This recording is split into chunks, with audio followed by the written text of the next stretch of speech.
Espero que está grabando, compruebo. Ya. Bueno, pues buenas tardes a todos y a todas. Bienvenidos a la sesión 299 del Club de Lecturas. Llevamos ya casi 8 años, y tengo un Excel donde voy apuntando el número. Entonces hoy la vamos a dedicar a concluir el análisis y el debate sobre Aniquilación de Michel Houellebecq, a la que le hemos dedicado ya un primer debate en el que abarcamos las partes 1, 2 y 3, y hoy vamos a recorrer todo el libro, ya añadiendo las partes 4, 5, 6, 7. Pero como hay mucha gente aquí nueva, que no nos conocemos, vamos a hacer una ronda de presentación diciendo el nombre y desde dónde venís. Es lo que solemos hacer, empezando por ti, Aldo, ya que te tengo ahí. Pues nada, yo soy Aldo Ares, vivo en el Pocillo de Galapagar, no sé si lo conocéis, hace 31 años y me dedico a la literatura, a escribir. El mes que viene sale mi segunda novela de una trilogía de tiranos y lo presentamos el 12 de abril en el Teatro de la Cultura en el Teatro de la Casa de la Cultura de Villalba. Bueno, pues excelente, Aldo, me alegro que te unas al club. Así que los que quieran, allí los esperamos. Muy bien. Será un acto muy bueno, con padrinos famosos. Ajá. Y con gente de la literatura, en fin, una cosa muy, muy bonita. Buenísimo. Pasaréis el recordatorio por el... Claro, tú estás en el WhatsApp, con lo cual ponlo ahí. Sí. Vale. ¿Qué día has dicho? ¿Cómo? Perdón. ¿Qué día has dicho? Es viernes 12 de abril, a las 19 horas. Perfecto. Pues nada, creo que coincide, no sé si coincide o no con una sesión nuestra, pero bueno, ahora lo vemos. Marta. Sí, bueno, mi nombre es Marta, vivo en Galapagar hace 22 años y me he enterado de casualidad porque venía a retirar un libro y a entregar otro esta tarde y me he enterado de este club, ¿no? Muy bien. Así se denomina, Club de Lecturas. Club de Lecturas. Entonces, bueno, he querido integrarme porque pienso que me va a gustar, que va a ser interesante. Muy bien, pues nada, muchas gracias y A bienvenida. vosotros. Paloma. Bueno, pues yo soy Paloma y vivo entre Madrid y Galapagar. Voy y vengo. Y nada, pues a Jorge le conozco desde hace mucho tiempo, sabía que estabais aquí y me incorporé la semana pasada. Nos conocemos por tener hijas, haber tenido una hija hijas en el mismo colegio. En el mismo colegio. De padres de familia. Muy bien. Eduardo. Bueno, yo soy Eduardo, me siento serrano, en la sierra, vivo en Galapagar, pero me he criado en Pozuelo. Bueno, bien. Pues está todo más o menos cerca. Muy bien. No lo digo. Miguel. Yo soy Miguel y vengo de Galapagar. Pero originariamente más lejos, Originalmente de más lejos. Bueno, no lo dice, pero bueno, vale. Yo soy Lorenzo, nací en Madrid, pero llevo 36 años en Galapagar. Muy bien. Yo soy Mamer y llevo en Galapagar desde el año 88. 1988. Perfecto. Pilar. Pilar de Galapagar. Bueno, yo Jorge de Parque Lagos. Yo Cristina de Las Rozas. Yo Juan José, y también de Las Rozas. Eugenia de Galapagar Los Jarales. Santiago de Burgos, pero vivo en Galapagar desde hace 25 años. Muy bien. Bueno, yo Mercedes de Madrid, pero vivo en La Navata también desde hace ya muchos años. Yo Carmen de Madrid, pero vivo en Galapagar desde hace 5 años. Genial. Bueno, muy bien. Pues nada, bienvenidos todos. Vamos a empezar. Bueno, la vez pasada creo que no todos los que estáis aquí viniste, pero hicimos un recorrido por la primera mitad del libro, que son 3 partes prácticamente.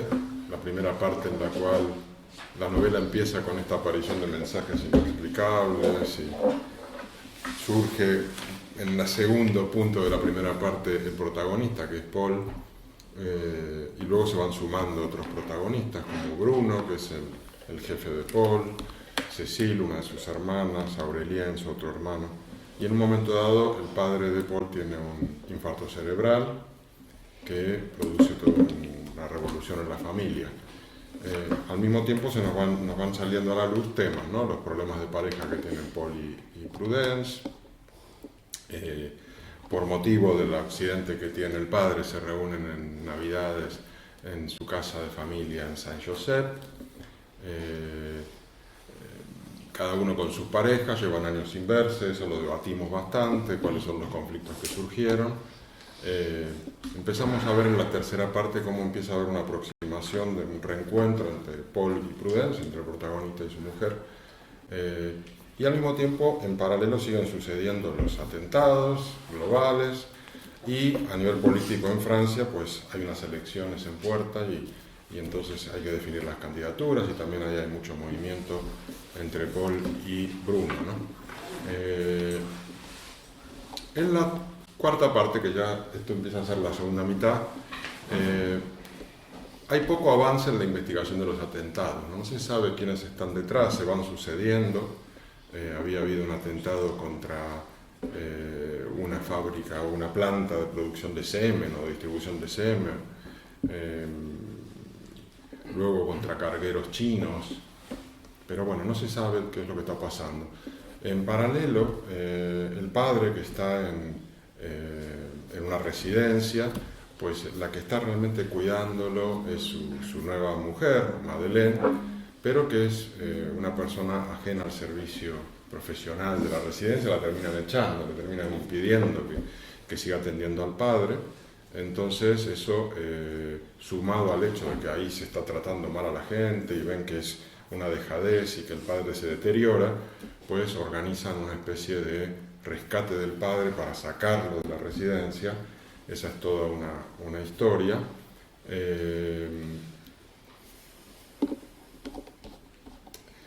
Y no voy a seguir diciendo más porque tiene que ir saliendo mientras vayamos hablando. Yo lo que quería era primero empezar con una pregunta, después que hemos leído ya todo el libro. Genial, sí. No, no ha llegado. Pero me he leído la última hora. Vale. La historia de los atentados, ¿no? Que es como una historia paralela, además como una historia macro. ¿No? Coincides con las hipótesis, hay una serie de hipótesis que surgen, estas de que son anarco-primitivistas o ecofascistas, y esas son la explicación de los atentados. Entonces yo digo, tras leer la novela, ¿qué papel le otorgas a esos atentados, digamos? Teniendo en cuenta la superpoblación y los daños medioambientales que causamos como especie, ¿creéis que podrían desarrollarse ideologías radicales de este tipo, capaces de realizar atentados a fin de alertar sobre los efectos nocivos de la expansión de la humanidad? ¿O es simplemente un juego de imaginación de Houellebecq y nunca vamos a llegar a eso? Es decir, ¿podría haber un tipo de terrorismo global que en el fondo está en contra de la expansión de la humanidad? ¿Qué opináis de esa línea, de esa subtrama que tiene el libro y de las explicaciones que se dan de por qué suceden esos atentados? ¿O lo consideráis como una subtrama que no es importante? Hola, buenas tardes. Hola.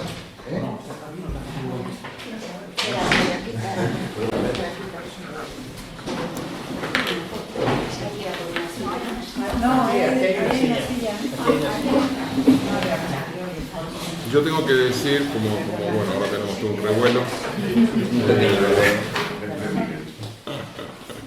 que como me interesó mucho la referencia a algunos ideólogos de estas ideas, un filósofo norteamericano llamado John Searson, que es uno de los referentes posibles de toda esta movida, pues me compré su obra fundamental, que es esta Futuro Primitivo, que en el fondo lo que viene a decir es que hay que destecnologizar a la humanidad y hay que volver a un estado preindustrial, porque todas estas ideas del poder, del sometimiento, la desigualdad, son todas derivaciones de este periodo post-agricultura. Es una locura la idea, pero hay todo un movimiento en torno a eso, que son ecologistas radicales, lo que llaman Deep Ecology, y este John Searson es un referente de eso. Entonces, bueno, yo pregunto, ¿qué opináis de esa trama de atentados? ¿Tiene que ver con la historia? ¿Para qué la usa Houellebecq? ¿Qué hay detrás? ¿Qué persiguen? ¿Podría pasar en la realidad? Bueno, me desanimo. voy a hablar. Y he dicho, bueno, no voy a hablar. Se lo he dicho a ella, no voy a hablar. Pero he tenido que hablar. Estamos hablando un poquito de una bomber también, ¿no? Sí, también es otro de los posibles. Pero él no es ecologista. Bueno, una bomber no lo es. ¿Cómo se llama una bomber? Se fue a vivir a la naturaleza, ¿no? Sí, pero ¿cómo se llama? Sí, tiene un nombre. Este hombre que dijo, Kaczynski o Kaczynski. eso es, que la tecnología iba a manejar a los seres humanos, iba a terminar manejándonos, y los seres humanos no íbamos a tener criterio, sino el criterio de la tecnología. Quien no haya visto la serie de una bomba, os la recomiendo. El final es brutal, cuando está activa ahí en el semáforo. Que se lo piensan. Y pienso que tiene bastante razón en muchas cosas. Pero y creo que esos grupos radicales ya existen, pero no tienen la financiación como para poder hacer este tipo de cosas que hacen. A mí lo que me llama la atención es cómo, salvo que en mi libro sea otro. Perdón, ¿lo que es una bomber? Porque no me estoy enterando. Ah, vale, perdóname. Una bomber es un tipo que se llama... es que tiene un nombre muy complejo. Kaczynski, que se dedicó durante 30 años a poner... a mandar bombas a sitios industriales. Estados Unidos. Y le llaman una bomber porque empezó por la United Airlines a mandarle las bombas y mató muchísima gente. Estuvieron casi 30 años hasta que le cazaron. Entonces lo que él decía era que la tecnología es un tío del MIT o vamos, o sea, un supergraduado de estos, o sea, no es un loco que... Es matemático. Bueno, es matemático, esto es así a nivel bestial y se da cuenta que la tecnología nos va a dominar. Que va a terminar dominándonos.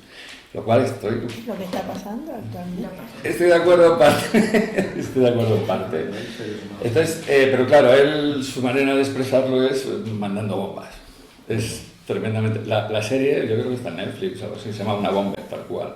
Y luego hay otra serie que se llama Una Bomber, cómo hacer un asesino o algo así, que es como un true crime. Pero la serie está muy bien. Y bueno, sí, te hace recapacitar y de hecho le dije, yo quiero leer Hulk, no, pues es que me lío con los nombres. Manhunt, una bomber, Manhunt, Casa del Hombre, una bomber. Una bomber es United Airlines bomber. No sé cuánto, 30 personas o 40 personas mató, pero a lo largo de 30 años. Él lo iba haciendo... Por correo lo hacía. Sí, por correo, mandaba unas cartitas con una bomba súper perfeccionada, porque claro, el tío era una máquina, ¿no?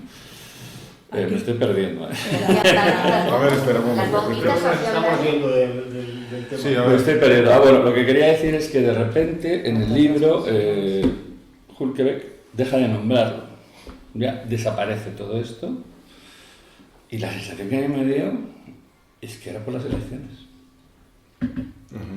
Acaban las elecciones y se acaba esto. Ya el libro no vuelve a mencionarlo.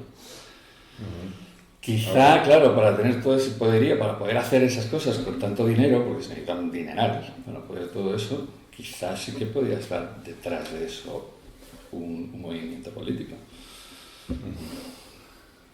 Pues no sé, a ver, otra opinión. Cristina, ¿tú querías Bueno, decir? no, a mí me llama la atención que lo que has visto en Wikipedia le definen como neoludita. Sí. Y bueno, yendo a tu pregunta de si nos parece que esto puede existir, pues los luditas existen desde hace bastantes siglos, ¿no? Era un grupo de pensamiento que sinceramente no sé dónde surgió, pero se oponían a los desarrollos tecnológicos y si no recuerdo mal, lo leí en un artículo de periódico, una editorial. Era en la época en que empezó la revolución industrial, pues eran como artesanos que se oponían a la introducción, digamos, de la maquinaria porque les arrebataba los puestos de trabajo, claro. Y en ese sentido esto es como una visión, o sea, este movimiento con atentados terroristas pues es una versión como, no sé, como exagerada de ese movimiento, ¿no? Y me parece perfectamente verosímil. Con esas corrientes que hablan de decrecimiento y tal, que no tienen por qué ser terroristas, pero de ahí pueden surgir grupos terroristas, ¿por qué no? Como posible y verosímil. Kaczynski, por cierto. Kaczynski, sí, sí. Lo veo. Y en cuanto a su papel en el libro, yo al principio también me esperaba que iban a tener una continuidad y luego de pronto se evaporan los atentados y la mención de todo eso. Como el libro cobra tanta fuerza con la historia vital de los personajes, pues de pronto ni lo echas de menos. Y cuando piensas en ello, dices, pues será que ya no interesa, o será que era un pretexto para atrapar al lector en la primera parte donde casi no pasaba nada desde el punto de vista humano. Gracias, Cristina Mercedes. Hombre, yo como lo he visto, la impresión que me ha dado y más al final es que es un caso más dentro de todos los que menciona. O sea, menciona la aniquilación de la vida y lo que se lo lleva es a nivel de la sociedad, o sea, un poco la civilización. Y me ha dado la impresión de que él ve que la civilización está enferma y digamos que el tratamiento contra la enfermedad pues es este grupo terrorista, igual que contra el cáncer es la quimioterapia, pues me ha dado como esa sensación, como que lo metía... Me encanta esa opinión. ¿Alguna otra? Sí, pero yo le doy una pregunta, ¿y por qué lo para así de golpe? Porque no hay más que mostrar, o sea, un poco lo que es... No necesita... Claro, o sea, no tiene más que esa... O sea, soy muy desconfiado. Espera un segundo, Miguel. Yo creo que el libro está plagado de historias incompletas. O sea, digamos que la única historia completa es la de Paul, ¿no? Que empieza más o menos al principio de la novela y acaba como acaba. Y todo lo demás son personajes y acciones secundarias que acompañan. Pero, por ejemplo, esto de que los atentados desaparezcan puede ser lo que dice Eduardo, que simplemente era para las elecciones, pero teniendo en cuenta lo global que parecía aquello, parecía tener mucho protagonismo muy sobredimensionado para influir solo en las elecciones francesas, ¿no? Que luego, por ejemplo, las propias elecciones francesas te dejan un poco... Esperas que ocurra algo y al final no ocurre nada, simplemente gana el candidato del presidente, ¿no? Sí, pero perdona, influye muchísimo estos atentados porque ese acto que hacen en el Mediterráneo, en un portaaviones, al que va el presidente francés y se pone en dignidad, y gracias a eso le da vuelta al resultado, porque en la primera vuelta había ganado la ultraderecha. Ya, pero desde un principio parecía que más o menos iba a ganar. No, la primera vuelta la perdió. No es que esperabas que ocurriese algo que luego no ocurre. Un poco de rebote también por esto, pero también está la historia del secuestro, al final no queda nada. O sea, secuestran al padre, ¿no? Lo rescatan de la residencia, piensas que eso va a tener una repercusión en las elecciones, no tiene ninguna. O sea, todo... Bueno, lo único que tiene que es mitigan la muerte, mandándolo el suicidio del hermano, que bueno, que también es un poco un despropósito, es un poco exagerado, ¿no? Pero en realidad son todos unos personajes secundarios que acompañan a Paul en la novela y que su protagonismo es simplemente el vestir y las acciones que son también cuestiones paralelas que podrían tener muchísimo desarrollo, pero al final ninguna lo tiene. Yo creo que sí tiene desarrollo. Espera un momento, Eugenia. Pilar, ahora luego tú. Es parecido, pero en vez de historias paralelas, yo diría que el libro está escrito como a capas.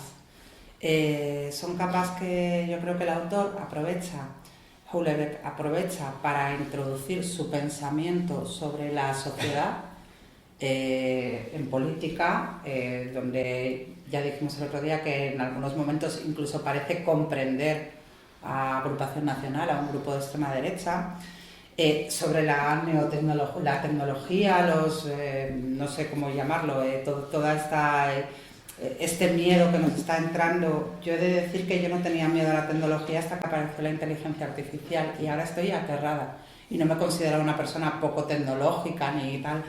Entonces, bueno, él aprovecha sobre la política francesa, sobre la política en general, porque hay frases acerca de la política en general demoledoras, ¿no? Sobre las regiones de Francia, el paro, o sea, son capas que acompañan a la historia principal, que es una historia vital, efectivamente, de una persona, de un personaje, que en muchos momentos yo creo que es como el propio Houellebecq, o como se podría sentir él en una vida paralela, pero son capas que él aprovecha para dar su opinión sobre ciertas cosas. pero además, si me permitís... Cuando ya las ha dado, perdón, cuando ya las ha dado, ya no me interesa seguir, o sea, ya no es necesario seguir superponiendo esa capa. Claro, pero en cada capa hay un grado de aniquilación, en cada capa, incluso a nivel global, porque está este malestar y estos atentados y hay gente disconforme con la propia humanidad y no sé, entonces en todos los órdenes hay una aniquilación, es lo que nos viene a decir. Y perdón, no se acaban los atentados con las elecciones francesas, porque el atentado de Neutrino es posterior a las elecciones francesas, y ni siquiera el de Irlanda. Sí. Y ni siquiera, y el otro siguiente atentado que está previsto y tal, ni siquiera tienen bastante relación con Francia.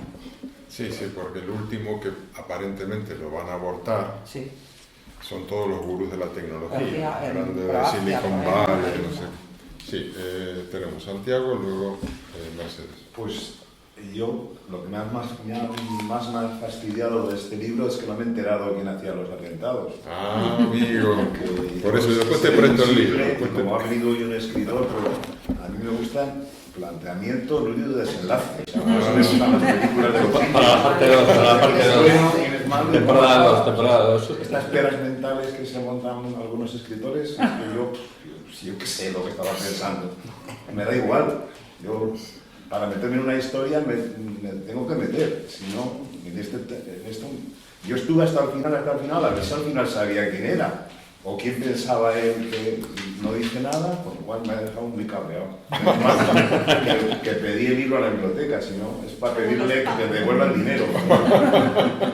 No, yo un poco en relación, bueno, con lo último que has dicho, Jorge, y también acerca del protagonista. Es que cuando se dice que el protagonista es Paul, para mí más que el protagonista es como el título del libro. Porque todos son historias que se van a añadir, o sea, que lo que están es contando la historia del título, o sea, de alguna manera. Hablan eso de diferentes tipos de aniquilación, a diferentes niveles, de diferentes formas, y por eso para mí sería más el título el protagonista, más que Paul, que sea a lo mejor la historia, vale, a lo mejor tiene más peso, pero no es tampoco protagonista, es uno de los casos. Yo cuando la anterior vez hablamos del libro, preguntaste qué significaba para nosotros esos atentados. Y yo lo primero que pensé es indefensión. O sea, un gobierno se siente indefenso. Y de hecho, lo acaba de decir, indefensión, me da miedo. Hoy ha salido un artículo, por cierto, de inteligencia artificial, de ChatGPT, que ya están haciendo vídeos con inteligencia artificial diciendo quiero que un pulpo se pegue con un cangrejo. Y lo ves y es totalmente realista. Una pasada. Lo has visto tú hoy en las noticias, ¿no? Es una sensación de indefensión y de preocupación. Dice, yo no estaba preocupada hasta que de repente he visto la inteligencia artificial. Estoy con ella. O sea, es tremendo, o sea, o eso le cortan las alas, o no sé, o sea, es que no sé cómo puede terminar todo esto. O sea, yo no creo que la inteligencia artificial vaya a decir que el ser humano es una cosa espléndida y maravillosa. Va a llegar a la conclusión de que es algo horrible. No, el tema es que vamos reemplazando nuestras decisiones por las decisiones de una máquina o de un algoritmo. Y entonces al final es el algoritmo el que va tomando las decisiones. Y estamos delegando esas decisiones en algo externo al ser humano. Por eso al ver eso que era tan real y no saber de dónde viene, el Estado se siente indefenso. ¿Cómo puedo parar esto? No tengo medios, no tengo métodos, no tengo nada. En fin, a ver, me siento indefenso. A mí de la inteligencia artificial no me preocupa que una máquina vaya a decidir por un hombre. Me preocupa que el hombre no tenga los elementos de decisión porque ya no puede creer que es real y que no. A mí me preocupa Biden pidiendo el voto para Trump y sin que nosotros tengamos esa capacidad para distinguir si es Biden de verdad o no. Eso es lo que me preocupa. Claro. Yo pienso que el hombre va a seguir decidiendo, pero sus elementos de decisión van a estar... Ese es el refrán español, de lo que oigas nada creas y de lo que veas la mitad creas. Pues es que ahora mismo no se puede creer en nada. Sí, bueno, sí. Yo quería añadir que lo habéis dicho, pero que en la novela hace un retrato social y utiliza esos elementos de intriga, ¿no? para para engancharte y para introducir yo creo que dos cosas, ¿no? Que es un poco su oposición, o sea, ese grupo que no se sabe quién es, digo Santiago, no se sabe quién es realmente, ¿no? Disidente con cómo marcha la sociedad actualmente y ataca pues primero a la política, pues, que es el primero, ¿no? El ministro como aguillotinado, que es el ministro que parece que es fake y tal, sí. El comercio mundial viene de China con no sé qué, los bancos de esperma de no sé dónde, no sé, digamos una reproducción más natural y tal, ¿no? Y entonces apunta como ciertos grupos de disidencia que se convierten en ataques terroristas sin saber muy bien quiénes son, pero que muchos son potentes, porque la manera de hundir ese barco con un misil que no sé qué, que va por debajo y explota justo en el medio y es capaz de hacer eso y requiere una técnica detrás, una potencia, que apunta por una parte a los servicios de inteligencia, por cierto, donde trabaja Eduard, el padre, o sea que lo liga de alguna manera con toda la investigación que hacen los oficiales de policía y investigadores, y Eduard, que misteriosamente tiene toda la clave del tema con el Baphomet diabólicamente, el pentagrama, o sea que pinta todo eso en casa del padre, o sea, es un poco raro, ¿no? Que a veces ciertos servicios de inteligencia trabajan, digamos, subrepticiamente para provocar eventos que motivan temas políticos o, no sé, es algo extraño, ¿verdad? Pero hay que pensar, yo no sé si con una segunda o tercera lectura se pueden unir las piezas, pero lleva a Eduard, que es el padre, que es que ha sido una persona muy importante en la inteligencia en temas de fontanería de Estado, en temas gordos, entonces no se sabe muy bien, pero conduce a Eduard. Yo creo que va a sacar un segundo libro, y estoy con él, cabrea. Pero cabrea que te deje ahí. A ver, Lucila. No, he hecho un gesto con las manos, pero no quería pedir la palabra, pero ya aprovecho para decir que es que a mí me parece excesiva, o sea, quiero decir, mete muchísimas cosas y todas las deja abiertas. Y yo estoy con Santiago, o sea, que es que te sientes como diciendo, bueno, ¿y esto?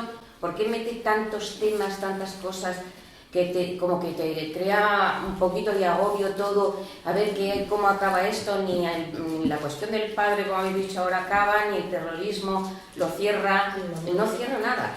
Pero crea intriga, eso sí, crea intriga que te mantiene ahí, quiero saber, lo que vamos a decir, sí, no lo quieres saber. O sea, pero luego te decepciona y yo creo que es demasiadas cosas. A lo mejor no quiere que estés angustiado. A lo mejor es un símil de la vida, a lo que la mejor vida se trata bien acabada. A lo mejor es lo que quiere, pero a mí me parece que es excesivo. A ver, la muerte que gracias, Lucila. Un momento, Carlos. Paloma. Pues sí, es lo que, Pilar, en eso he pensado yo, que puede ser como un símil de la vida. Pero todo el libro en general, porque a mí también me ha descolocado un poquito pues esto que ha dicho Miguel, bueno, que hemos dicho un poco todos, ¿no?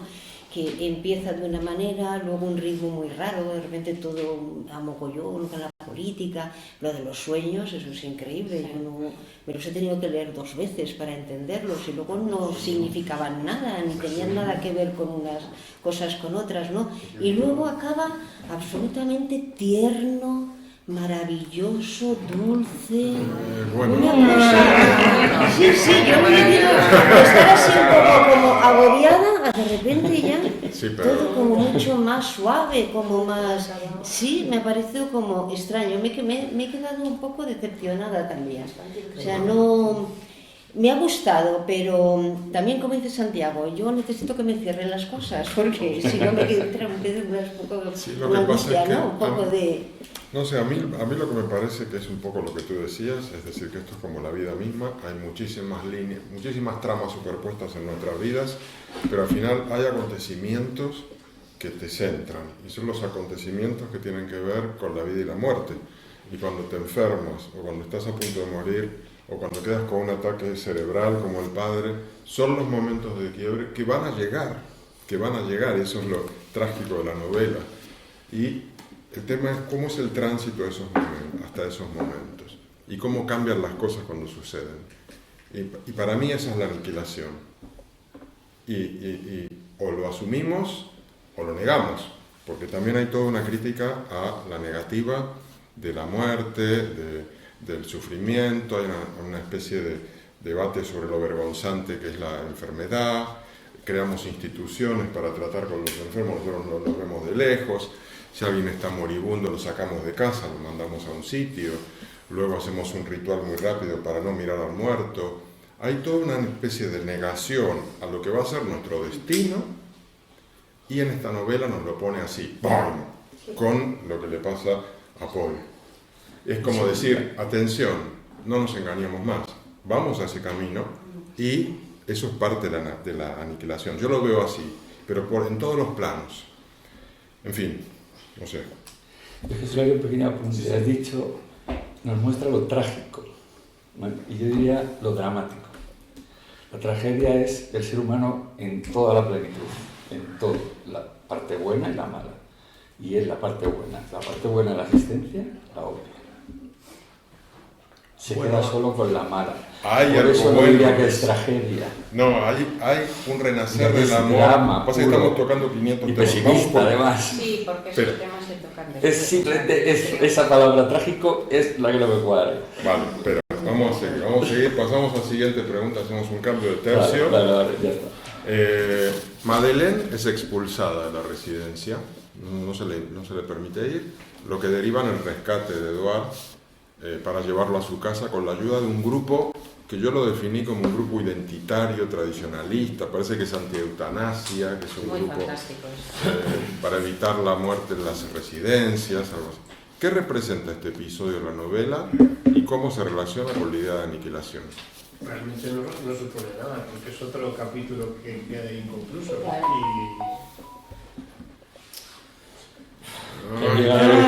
Ha llegado la eugenesia. Lo que no me sirve me lo mato, la eugenesia. Pero claro, eso va totalmente contra la cultura que era misma. Oye, pero nada, recordadme por qué no lo podían sacar por porque no está consciente. Porque se lo iban a cargar. Entonces no le pueden... Claro. Se lo iban a cargar, o sea, lo iban a matar porque según las leyes sí que existía la eutanasia. Lo iban a eutanasiar. No, hombre, Lo que pasa al padre sí. No, hombre, no, lo que pasa es que si tú mandas a un mayor a una residencia y sabes que en esa residencia no se trata a la gente adecuadamente y se los deja medio tirados y tú vas viendo el deterioro de la persona, que es lo que estaba pasando con él, que ya no quiere comer, que ya se deja estar, que no evoluciona. Entonces, si tú lo sigues dejando en esa institución, estás dejando que se haga una eutanasia pasiva. En diferido, si pasiva, claro. Pasiva, un poco como, bueno, mira, yo miro para otro lado, ahí ya está, chao, adiós. Y yo creo que esa es la denuncia que hace Houellebecq. Y en ese episodio que lo rescatan, es como un decir, oye, no estamos de acuerdo con esto, lo sacamos de ahí, vuelve a la casa. Más adelante se dice que el Estado está totalmente a favor de la eutanasia. Y de la eutanasia pasiva, casi eugenésica, que se carga a las personas que no valen. Lo dice más adelante. Por eso tiene que intervenir y hablar con Bruno para después de haber hecho haberlo robado porque lo derivaban a la muerte. Vamos, así es como yo lo he leído, con el bocado, ¿eh? A ver, pero porque tanta gente que me está diciendo que no es así, no, a lo mejor me he equivocado. No, es que él considera que el Estado es el responsable, pero no necesariamente que lo autorice así. Es diferente. Espera un segundo, Carlos Pilar. Yo lo entiendo así. Y luego tú. No, simplemente ya dentro de la eutanasia o no la eutanasia, que yo no creo que la eutanasia, o sea, es un grupo en contra de la eutanasia, pero no creo que al padre de Paul en ningún momento a Eduard se le vaya a aplicar la eutanasia, se le va a dejar allí en unas condiciones que no eran las buenas, las adecuadas. Pero me parece recordar que un poquito antes en algunos capítulos, y quizás la vuelta al domicilio del padre de Paul, lo que significa es también que el autor, yo es que soy muy dada a pensar que piensa Houellebecq cuando escribe, porque es un autor que me gusta y hago ese ejercicio de intentar meterme en su mente, ¿no? Y que no me pasa con otros autores, pero sí con algunos. Y creo que es como una especie de crítica muy, muy pequeña, porque tampoco hay grandes cosas que decir, pero creo que es quizás se está acercando a una edad en la que, a ver, nosotros ahora los mayores no son un problema para esta sociedad actual porque les metemos en residencias, o acuden a centros de días y ya están un poco necesitados, pero sí es cierto que de toda la vida a los mayores les han cuidado su entorno, sus familiares, sus allegados, etc. Entonces me parece que es una especie de crítica. Es más cómodo para la sociedad, pero lógicamente el mayor yo creo que donde está bien es en su entorno. Exacto, pero en nuestras sociedades occidentales lo hemos delegado. Espera, Carlos, luego Paloma. Sí, yo quería decir que yo lo leo como otra situación límite y rocambolesca que plantea el autor, para tener que sacar a su padre de allí porque no dejaban estar a Madeleine, a la que le cuidaba todos los días, vivía allí, por ese problema que denuncian y tal, no le permitían a Madeleine, a la que le estaba cuidando todos los días, vivía con él, y sabían que la situación iría a unas condiciones peores, ¿no? Pero no necesariamente que le iban a aplicar una eutanasia. No obstante, recurren a un grupo que sí que está, en ese sentido, a sacar a la gente de las residencias porque puede acabar en eutanasia y ya pues fuerzan esa legalidad que luego finalmente une a toda la familia en este operativo especial que desencadena, tanto que echen a la novia de Aurelien, a Maris, a la novia de Aurelien, y te mueve a su país, y a su vez que todo ese tema monte el lío de Indy, de la periodista, que denuncia todo el tema y acabe muriendo, o sea, se suicide el otro, es que es rocambolesco todo.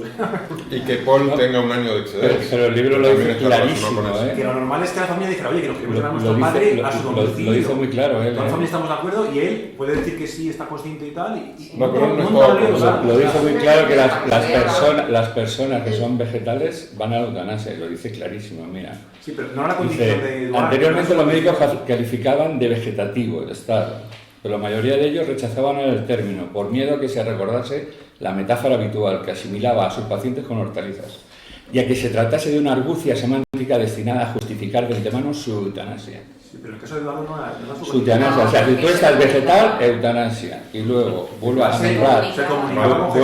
nombrar la eutanasia varias veces. No, porque, a ver, es un autor que mete el dedo en temas álgidos Iglesia de la actualidad. No es un tipo que quiere con la trama meterse en los temas polémicos. Y tampoco... En realidad, la verdadera razón de la eutanasia es que ya no lo soportamos. Vale. Está muy viviendo sobre la cuestión de la eutanasia. Ok, gracias, perdona. Paloma. Habías pedido la palabra, ¿no? Sí, bueno, pues yo es que en toda esta novela lo que he visto es que es la presencia de la religión muy presente, en todo. No, la católica por la hermana, ya no me acuerdo los nombres, la hermana que era muy católica y muy tal, Prudence, que de alguna manera tenía su rollo con todo, ¿no? En todo está la religión por ahí como pululeando, que viniendo de este autor, bueno, es francés. También hay que pensar que son muy conservadores y muy tal, ¿no? Pero esta parte de la residencia, es como un poco... Ahí también entra mucho la religión, ¿no? De que de los mayores, ¿quién se tiene que encargar? ¿El Estado o la familia?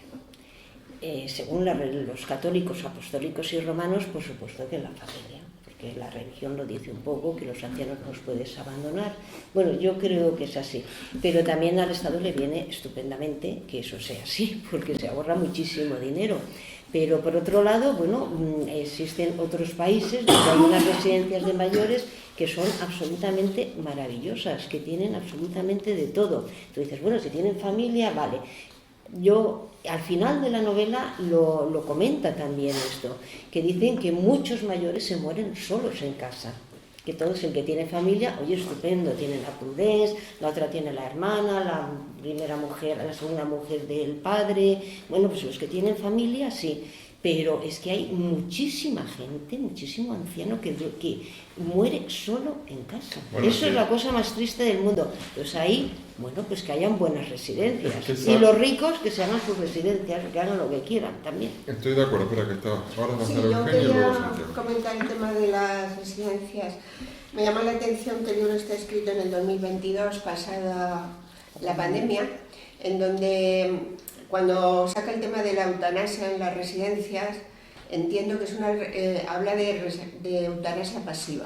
Es decir, no la eutanasia por sí misma sino que van a dejar que eso se produzca. Y eso es responsable el Estado. Yo creo que a mí me ha hecho recordar el tema de la pandemia en relación con las residencias, todo lo que pasó en España. Y creo que pasaría en Francia o pasaría en otros sitios exactamente igual, y que eso es lo que él quiere de alguna manera expresar. Yo lo viví muy intensamente con mi madre precisamente y lo he sentido, vamos, es la sensación que a mí me ha dado. Igual que eso, cuando intentas sacar a alguien de una residencia no puedes. No puedes, ¿por qué? Pues porque legalmente no puedes, o sea, porque te exigen una serie de requisitos y cuando la persona no es capaz de pensar por sí misma, de tener un razonamiento y necesitas la autorización del juez o necesitas pues que tenga hecho unos poderes para, en el caso de que de capacitar, de que sea capaz. Que no sabía de esto que estás Uy, contando, sí, que sí, es muy difícil. Yo he querido sacar a mi madre y no he podido. Si pierdes la O facultad sea, mentales, antes y después. O sea, antes de la pandemia y después de la pandemia. Para cambiarla de residencia tuve que ir al juzgado.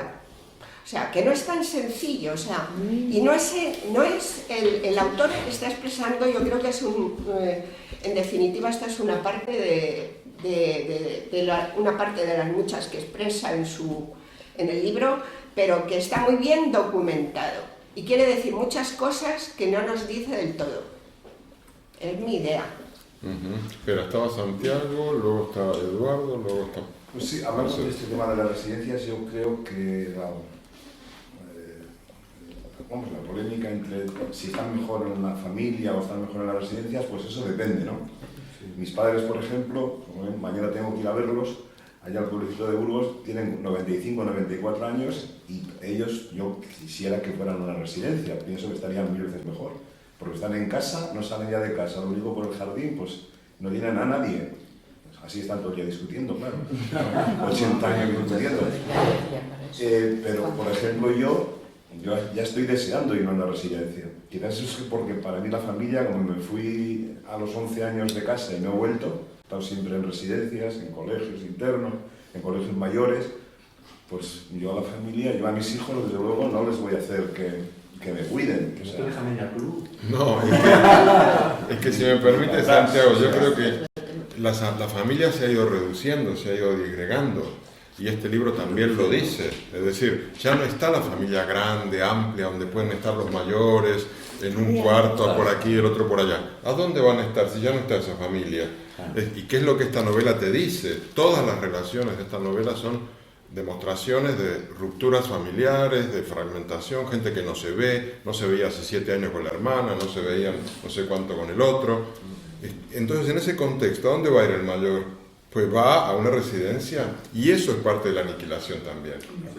Sí, porque efectivamente antes, por ejemplo, en los pueblos, pues evidentemente todas las familias se quedaban en el mismo pueblo, entonces el mayor, pues claro, vivía todos juntos.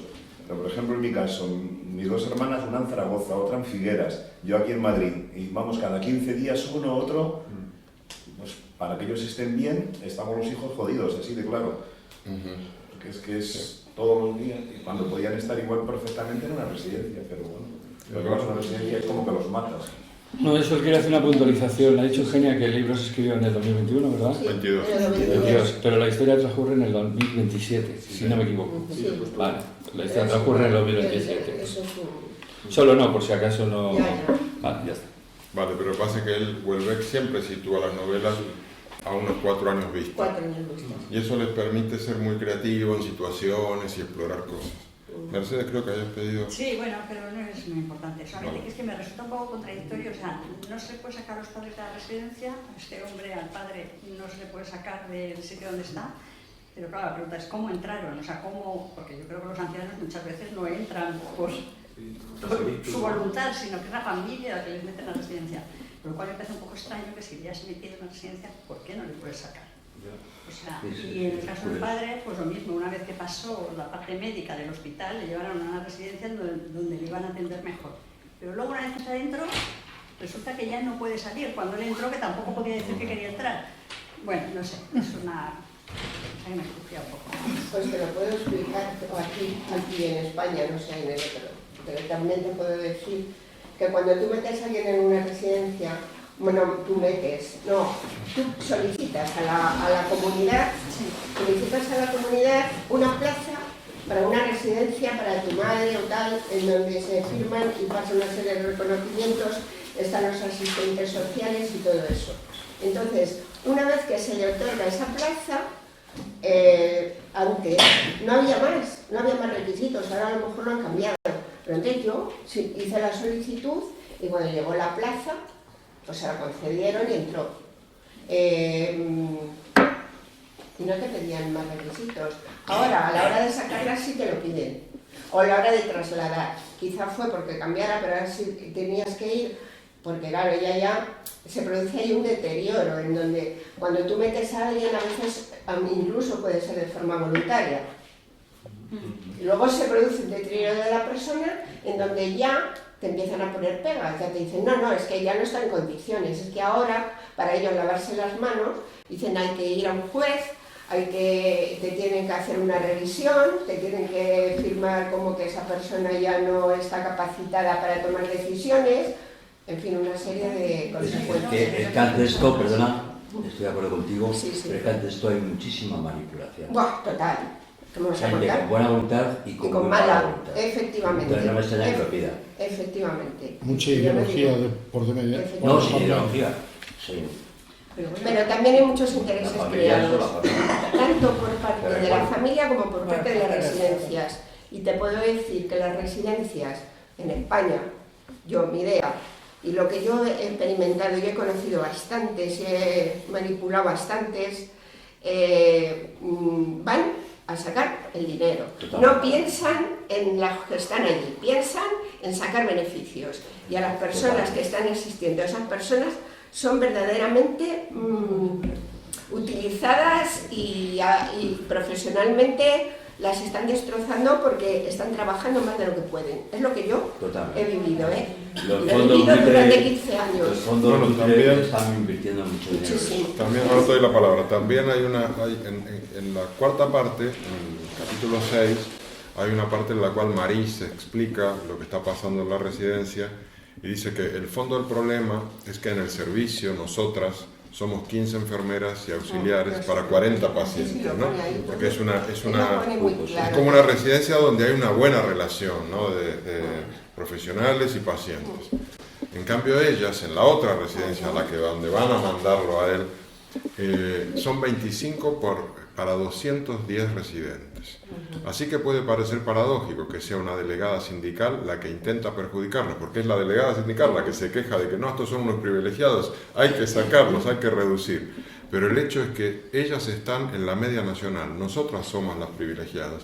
Y como consecuencia de esto, despiden al director de la clínica, al doctor Leroux, y hay que nivelar todo para abajo. ¿Por qué? También por unos derechos sindicales de los trabajadores, de no sé qué. También ahí hay una crítica, ¿no? Pero, Lucila. Sí, yo estoy cuando estuve leyendo todo este apartado y había una pregunta que tratabas algo concreto, me vino mucho a la cabeza que depende de la civilización, los ancianos son tratados de una manera u otra. Yo, mi cuñado y mi hermana vivieron en África toda la vida, en Angola y en Namibia. Y siempre me llamaba la atención cuando mi cuñado me decía que los ancianos eran lo más valioso en los pueblos y en las ciudades allí, que valía mucho más la vida de un anciano que la de un niño, porque los ancianos eran la sabiduría, eran cosas de sabiduría, eran los que les iban a ir guiando y marcando y eran lo más importante. Entonces, qué distinto como ellos plantean el tema de la vejez a como ahora lo plantamos. El libro lo dice. Ese es el tema. Que tiene mucho más valor la vida joven que tal como cuando antes, sin embargo, la vida mayor se desdaba. Exactamente, esa es otra aniquilación muy bien, Pilar. No, es que iba a decir que lo dice en el libro y además es que me chocó mucho porque además el argumento es de una lógica aplastante. Tú estás dejando una vida por desarrollar que no sabes si estás salvando a un... Yo me acordaba de La Profecía, cuando Demian sale... no sé si habéis visto la película La Profecía, que claro, todo es por salvar a Demian y salvan al demonio. Y entonces me acordaba de eso. Tú no sabes al niño que estás salvando cómo se va a desarrollar, qué va a aportar a la humanidad o si va a ser un psicópata asesino en serie. Y en cambio, una persona que ya ha vivido, si tiene un currículum, si tiene una historia, y es que, es como un párrafo así, pero de una lógica aplastante. Claro, cuando yo lo leí, yo me acordé perfectamente de todas esas conversaciones que yo había tenido con mi hermana y mi cuñado cuando me explicaban todas las cosas en África. Y esto, pues me parecía... Es tremendo eso. Mercedes. Vamos a hacer, haciendo la puntualización de que efectivamente se valora muchísimo la juventud y todo eso, aparte. Pero tampoco yo creo que sea comparable, porque vamos a ver, en África efectivamente, ¿qué es un anciano en África? Pues posiblemente una persona con 60 años que todavía rige bien y todo eso. ¿Qué es un anciano aquí? Pues muchas veces vegetales, y es cierto, porque como no asumimos la muerte, pues entonces alargas la vida del cuerpo, no de la cabeza, porque realmente están más que perdidos. Entonces, claro, no creo que sea comparable. También. Totalmente de acuerdo. Iba a decir lo mismo. Es buena. Vale, pues sí. A raíz de esto, cuando se dice que en otras civilizaciones se cuida mejor a los mayores porque se les cuida tal y se les tiene más en cuenta y aquí es distinto, no estoy de acuerdo. Aquí era así hasta hace muy poco. Ha cambiado la sociedad y ahora se hace de otra manera. En Namibia no sé cómo será, por lo que cuentas es así, pero igual si tuviesen un desarrollo similar al nuestro, pasaría, o sea que no es una cuestión de que si los de una religión son así, los de un continente son así, sino unas sociedades construidas de una manera son como son, y cuando se construyen de otra manera, esa misma sociedad se va en otra dirección. Sí, pero perdona, has dicho cuando tenga desarrollo será distinto. El desarrollo no es inevitable y por eso tenemos que leer a Cersei. Como una posibilidad. No, el fuego es demasiado para este hombre. Hola. Eduardo, a ver. A mí es que me acaba de venir a la cabeza de que tienes toda la razón del mundo y es en qué momento nos han empezado a estopar. ¿Y cuándo se han empezado a estopar? Cuando han empezado a ser muchos. Te vas a sumar aquí, Yo creo que no, que han empezado, no, ya a mí me parece muy fuerte decir que han empezado a estopar. Ha empezado a ser imposible atenderlos cuando la mujer se ha incorporado al mercado, entre otras cosas, entre otras principalísimas cosas. Esta es una de las principales cosas. Los cuidados han tenido que se han convertido en mercenarios porque ya no hay nadie en las casas para atender ni a los pequeños ni a los mayores. Perdona Pilar, fijaos que en la novela se ponen ejemplos de mujeres cuidadoras. Madeleine cuidando a Eduardo, Prudence cuidando a Paul, no sé si Cecil cuidando a Hervé, pero digamos, se están poniendo ejemplos de mujeres cuidadoras que uno podría decir, hay que volver a un modelo así. ¿Qué es esto de la liberación? Se lo acusa a veces a Houellebecq de ser de derechas, pensamiento muy de derechas. Esto es una reflexión más que una pregunta. Pero bueno, también los cuidados son los hombres los que ponen malitos. Yo creo que el pensamiento no es misógeno, pero sí es machista. Es un pensamiento totalmente machista. Total. Pero no misógeno, ni lo dudes. Más o menos general. La mujer cuida. Oye, perdona. Y si no fuera, no van a Pilar. A ver, una cosa. Que no le veo que sea de derechas o de izquierdas, No, yo tampoco le veo la orientación política. El que la mujer se haya incorporado al trabajo, lógicamente, es un factor más, pero hay muchos, además creo que Jorge lo has puesto antes es perfectamente bien. Las casas son cada vez más pequeñas, los hijos viven cada vez más lejos de sus padres, incluso en otros países. La hermana de Prudence tarda en llegar los que pueden. Bueno, los que pueden, pero ahora mismo ya no estamos circunscritos a un territorio. Habrá gente de hace 60 años... de hace 80 años en Galapagar, que posiblemente no hubiera salido más allá de 5 kilómetros a la redonda. Ahora el que más o el que menos, vamos, se ha movido ya, lo acabamos de hablar, yo de Madrid, sí, yo de Burgos, tal, pero vivo en Galapagar, es que nos movemos más, o sea, es uno de los factores. Y luego también en eso, como en todo, generalizamos mucho y a veces se nos olvida que la sociedad también está cambiando. Se acaba de morir una mujer sola porque su hijo era su cuidador y se murió. Alucinante. Alucinante. Es de una La tristeza. lucha. Se murió el hijo, que era el que cuidaba a una mujer dependiente, no sé si lo habéis oído. Es que son esas cosas. He oído unos que han dejado a una señora morirse de hambre y de sed. A ver.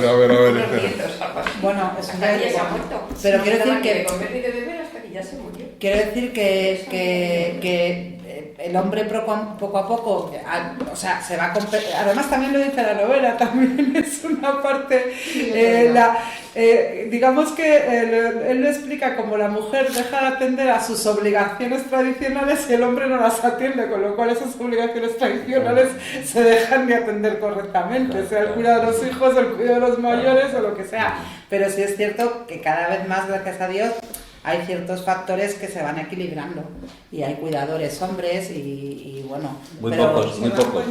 También es cierto el tema de las residencias, creo que lo ha dicho muy bien Santiago, a mí no me va a importar irme a una residencia, pero a mis padres sí.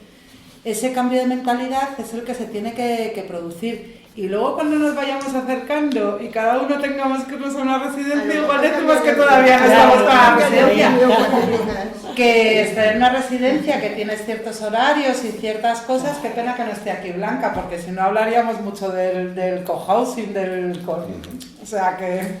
Que podría ser una alternativa. Cuidado que hay cosas que las ves de lejos y dices bien, pero cuando te tocan más residencias y residencias. También. He conocido cutrerías y residencias de alto standing, que eso es alucinante. Pero lo que hablamos es de residencias asequibles, no de residencias privadas de altísimo standing. Hablamos de residencias asequibles para la mayoría social. Claro.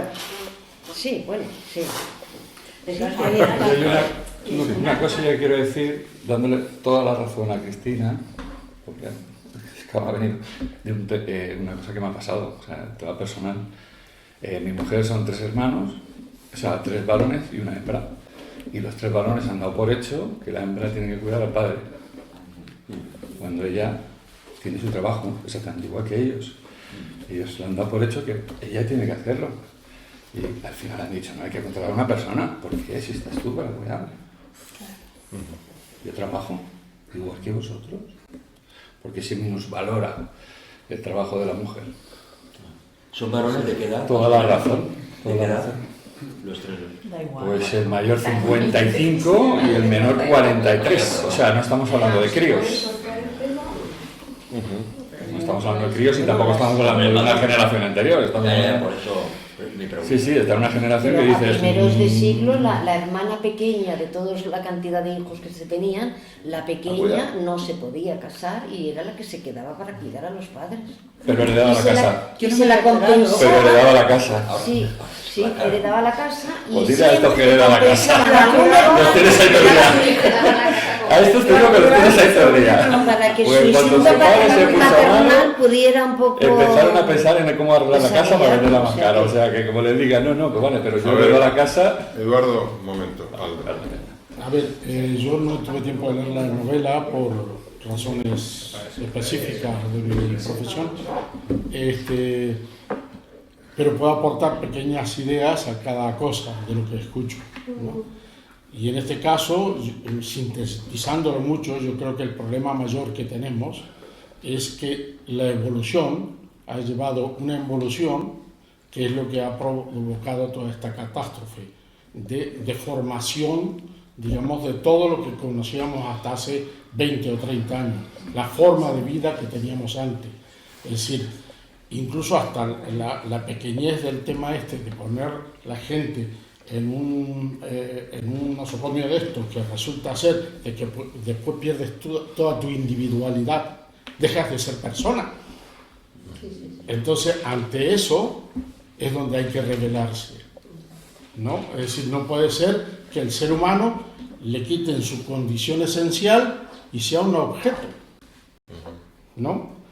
Y respecto a eso, yo soy de la idea, de hecho, apuntando lo que tú has dicho de África, mis 2 próximas novelas van de temas africanos, muy duros, muy crudos, y en la línea con lo que tú has contado, culturalmente, cómo se desarrolla esa gente, ¿no? Y que son infinitamente mejores a nosotros en la calidad humana.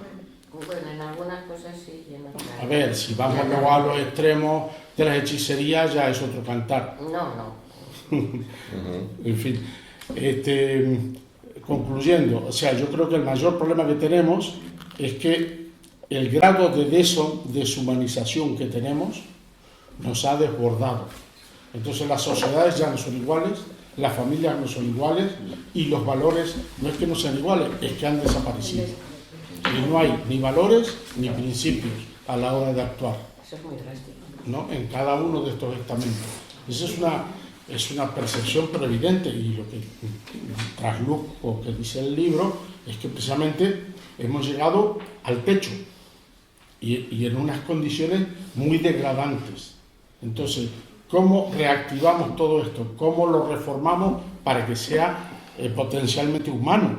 Porque estamos dejando de ser humanos. Lo normal es que, igual que los padres criamos a los hijos, al final de la vida los hijos se encarguen del cuidado de los padres, y quitamos un problema grave con el tema de las pensiones, por ejemplo, ¿no? Es decir, No, si es enterrado tendrás que tener tu pensión, digo yo, ¿no? no, es decir, Si has tributado, tendrás que tener tu pensión. Los que no tenemos hijos, es que de esa que forma- eutanasia activa. A ver, espera, nos estamos desviando del debate. A ver, me lo he dicho antes, que me podía. Vamos a ver, vamos a centrarnos porque nos queda una hora. Hay miles de temas que me gustaría tocar, miles de temas. Te agradezco, Aldo, pero lo dejamos ahí, ¿vale? Sí, sí, tranquilo. A ver, quería hablar de Annalise, que es la hija menor, o no sé si es la mayor o la menor, la menor de Cécile y de Hervé, ¿no? Que parece que es como una mujer liberada, porque es la que se ha ido a estudiar a la Sorbona, tiene un gran nivel académico, está estudiando, pero para poder sostenerse y para poder vivir en París, trabaja como prostituta de lujo. Sin embargo, su hermana, que se quedó en el norte de Francia, y la pobre no tiene trabajos menores, lava platos por aquí, la madre tampoco tiene trabajo, el padre tampoco tiene trabajo. Es decir, que una familia de una zona retrasada económicamente, pues la hija que triunfa es una hija que decide financiarse con este trabajo, y se da la situación de que Paul la contrata sin saber que era ella, ¿no? Es mejor su plan de estudiar en la Sorbona trabajando como prostituta de lujo que quedarse en el pueblo con la falta de formación y falta de trabajo, como es el caso de su madre Cecilia y de su hermana. Un término medio. ¿Qué pregunta? Yo no sé si es mejor. ¿Puedes quitarlo de mejor? Bueno, a mí me parece que esa es una parte tremendamente machista de este señor. A mí me parece una machista. Porque esta chiquita que es tan buena en sus estudios y tiene tanto nivel y tal, ¿por qué necesita trabajar de prostituta para ganar dinero? Porque si no, no pagas ese piso en París. Pero ganaría, sí, bueno, pero ¿qué pasa? Que ganan tantísimo dinero, ya si es tan buena, puede ganar dinero trabajando en otras mil cosas. Más que con muy poco trabajo. Que si tú eres estudiante... No, pero creo que gana mucho más una persona que tiene una profesión y que puede... A ver, hay muchas manos. No sé, Mercedes... ¿Sí? Yo no sé, no me matéis, pero yo no me da como lo veo.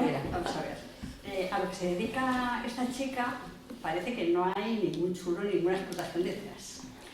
No hace daño a nadie. Además, pues oye, debe hacer el trabajo muy bien y da buenos ratos y tal. Realmente no le veo problema. O sea, es una tía muy echada para adelante que ha decidido salir de donde está. Yo, para mí, no tiene pegas. No, para mí tampoco, pero que me parece raro. Vale, yo aquí, a mí lo que me sobra es el juicio. O sea, yo no considero que lo ponga en plan comparativo, o sea, para que el lector decida qué es mejor o qué es peor. Son dos opciones vitales y ahí están. Y yo no soy quien para decir cuál es mejor o peor, es que no puedo erigirme en juez de esto. Sí, pero piénsalo un segundo. La familia sigue estancada en su lugar, la madre y la hija mayor no tienen formación, no tienen trabajo. La única que está adquiriendo esa formación es Annelise, pero con una vía alternativa. Eso es lo que nos está diciendo la historia. Bueno, espera. A ver, Carlos. Iba a decir que es otra situación límite de poner a su sobrina desconocida, porque hacía muchísimo que no les veía y tal, y justo tiene que dar con una prostituta para encontrarse a ciegas, no sé qué, no sé cuál, y ¡zas! Que te dé otra vez el... Pero bueno, que viene a representar otra cosa que es la sociedad, que es la prostitución, que les hay de muchos tipos, de la forma que dice Mercedes, que alguien libremente quiere ganar 1.000 euros en una sesión de media hora para pagar sus estudios y construir una vida. ¿Quién es quien para juzgar eso? Pero que hay otros negocios de tratas hay tremendas. De, bueno, yo que sé, Europa del Este, de África, de donde quieras, que eso es muy grave y hay que atacarlo y perseguirlo. Pero tienes que para jugar otra situación límite que plantea para chocarte en contraposición con su familia, efectivamente sufriendo, el padre sin notario, sin profesión, o sea, sin trabajo, la madre cocinando para familias ricas de Lyon. Es verdad, es otro golpe de... Acércalo. Pilar. Yo creo que reclama... Espera, Eduardo, espera. Para que no haya confusiones de este tipo. Oigan, Eduardo, perdona, vamos a pedir las palabras. Era una broma, Yo no recuerdo hace cuánto tiempo, pero sí fue hace bastante, porque era cuando leía prensa escrita en vez de el teléfono móvil, o sea que leí un reportaje que se había puesto, no muy de moda, pero que era una cosa bastante normalizada en Corea del Sur, que las estudiantes universitarias, no sé si era prostitución o que se dedicaban al porno. Pero bueno, era una cosa que era una cosa habitual, normal y que cada vez... Y a mí yo recuerdo que en su día me chocó mucho. No, me pasa un poco como Cristina, tampoco... O sea, yo creo que la mujer que ejerce la prostitución porque quiere es una forma de ganar dinero y yo no soy quien... para mí es peor un estafador o sea, otras formas de ganar dinero más fácilmente, ¿no? Tiene un producto que es su cuerpo y ella decide hacerlo con él lo que sea, y de hecho a mí lo machista a veces me parece decidir que la mujer no se puede prostituir si quiere. Totalmente. Pero eso no es verdad. ¿No es? Bueno, No es verdad. probablemente sea algo que acabe en la persona haciendo mucho daño a la larga, yo creo, vamos. O sea, en su psique interior no creo que alguien se prostituya por dinero, aunque consiga un estilo de vida, digo yo, que no lo sé. No, yo quiero pensar eso. Yo no sé cómo sobreviven a ese episodio, o sea, porque... Espera un segundo, Paloma.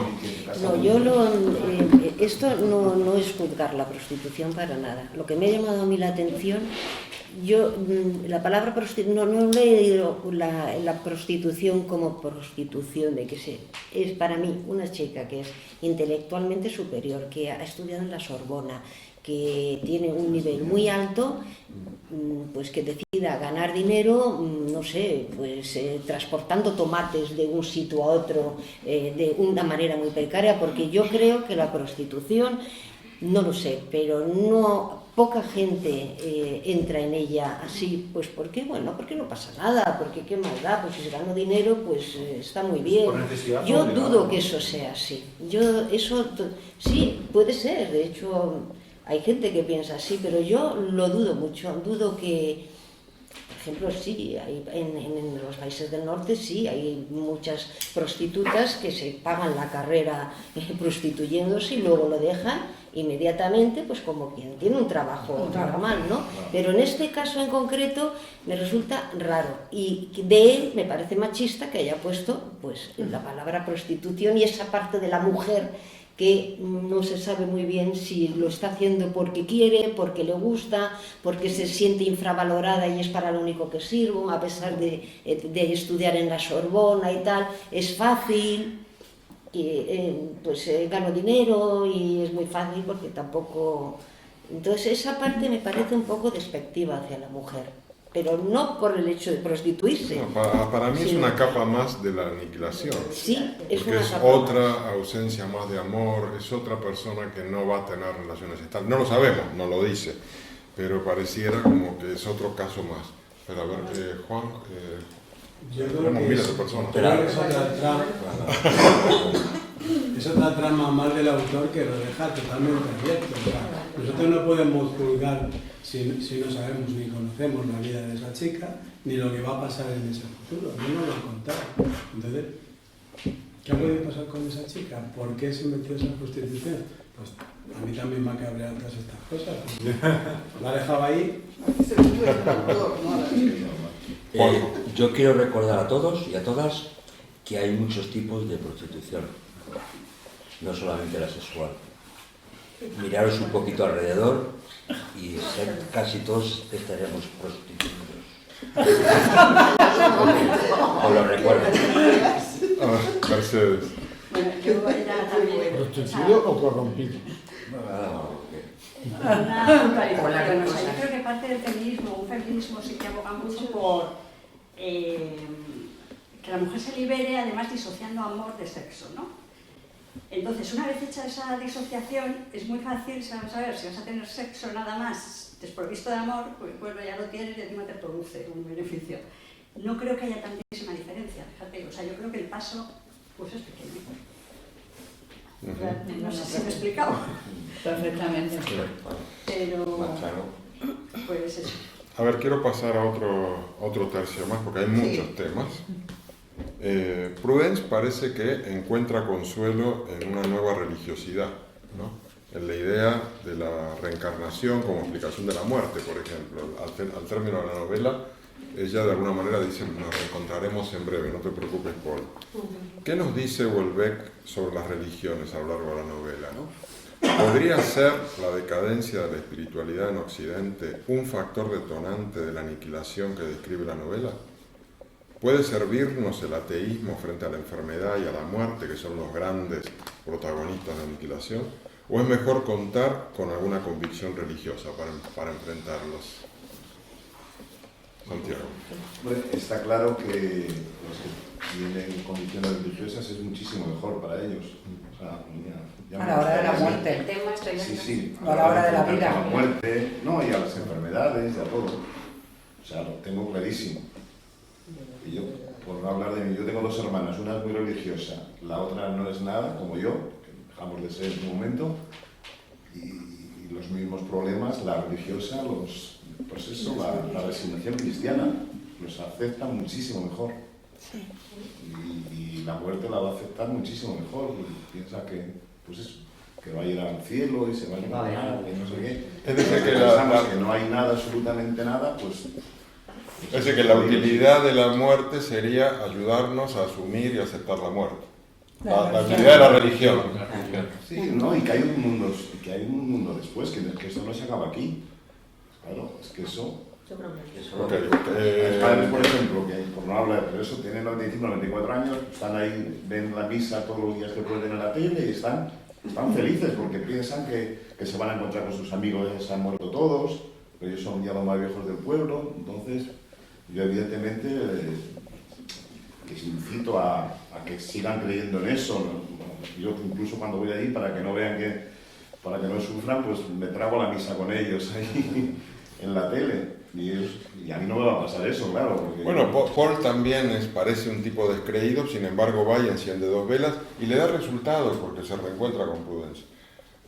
Carlos. Sí, bueno, en el día que iba a Santiago yo quería decir que siempre se ha considerado, ¿no?, que es una suerte el creyente, ¿no?, el poseer esa fe en esa religión, ¿no?, que por cierto puede dar un sentido a la vida, presente, un significado, ¿no?, un sentido profundo a la vida, y además gozas de una espera, ¿no?, una esperanza en una vida futura que obviamente es muy duro pensar todos los días que vamos a morir y nos quedan 20 años, 10 años, 5 años, 1 año. Es muy duro y no hay más allá ningún sentido de que nacemos y morimos, y solo hay un tránsito. Pero decía Santiago que también no hay que hipotecar esta existencia real, que también existe y es real, si hay otra por ahí, esperamos, ojalá. Pero no hay que hipotecar esto ahí y dejarlo todo para, bueno, yo voy a ser bueno, voy a hacer nada y ya me premiará nadie. Pilar. Bueno, en lo que es referente a la muerte, sí es cierto que es cuando la religión es distinta de algunas religiones ateas. O sea, lo de dar sentido a la vida, ahora mismo lo encuentras con otros tipos de fanatismos. No quiero insultar ni que se malinterpreten mis palabras, pero ahora mismo hay muchos movimientos que son tan extremos que son fanáticos realmente. Respecto a la facilidad de admitir, yo soy creyente, no soy un practicante, no tal, pero yo sí soy creyente. Y en cambio hay mucha religiosidad. En vez de estar tan tranquila, estoy súper jodida, porque yo sé todos los días de mi vida que estoy incumpliendo cosas que a mí, yo soy cristiana, y entonces yo pienso que yo no estoy actuando bien como cristiana. Vamos, tendría que irme a parar la guerra de Gaza y cosas de esas, ¿no? Quiero decir, a la hora de la muerte quizás es más fácil o menos fácil, porque a lo mejor es más fácil pensar te vas y ya no hay nada, que también el tránsito al otro mundo dices, ¿cómo será? Yo no pienso que me voy a encontrar con todos, iba a ser esto como una segunda vida. esa cosa también da miedo, porque no sabes cómo va a ser. Sabes que hay algo, pero no sabes cómo va a ser. Pero desde luego la vida no es fácil. Es más fácil decir, como no hay nada, a mí me la chufla todo, y si quiero pues me prostituyo, y si me da la gana pues soy mala persona y cosas de esas.